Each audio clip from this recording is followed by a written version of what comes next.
এই গিন্নি, বাইরে কয়েকজন লোক এসেছে, দেও কিছু মাংস দেও, তাদের বিতরণ করে চলে আসি। কিছু মাংস দিবা কে রে? ফ্রিজেতে সব মাংস নিয়ে বিলাই দিয়া লাও। আঙ্গুর মাংস খাওয়া লাগবো না, সব রয়ে যাও। এই তুমি এমন করতেছো কেন? মাংস কি বিলাইবে না নাকি তুমি? এই আমি কি মাংস বিলাই নাই? তুমি দেখো নাই বিলাইছি কিনা?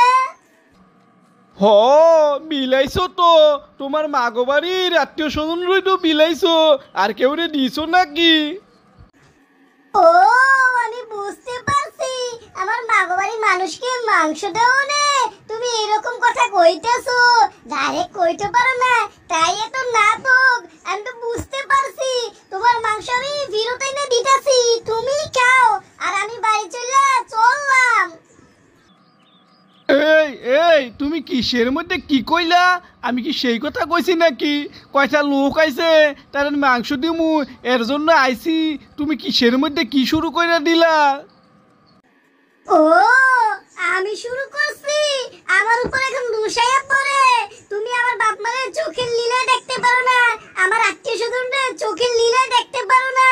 তুমি তাদের কুরবানির মাংস দিয়া আমার আবার খোটা দিতেছো। কারাও, তোমার মাংস আমি ফেরত আনাইতেছি, তুমিই খাইবা ওই মাংস। আমি গাড়ি ছেড়ে চলে যামু। দেখো বউ, দেখো, তুমি এমন কইরো না। আমার আর মাংস কইরো তেমন লাগবো না। তুমি দরকার পড়লে আরো কিছু মাংস তোমার বাপের বাড়ি পাঠায় দাও, তারপর কোনো ঝামেলা কইরো না, যাই গে আমি।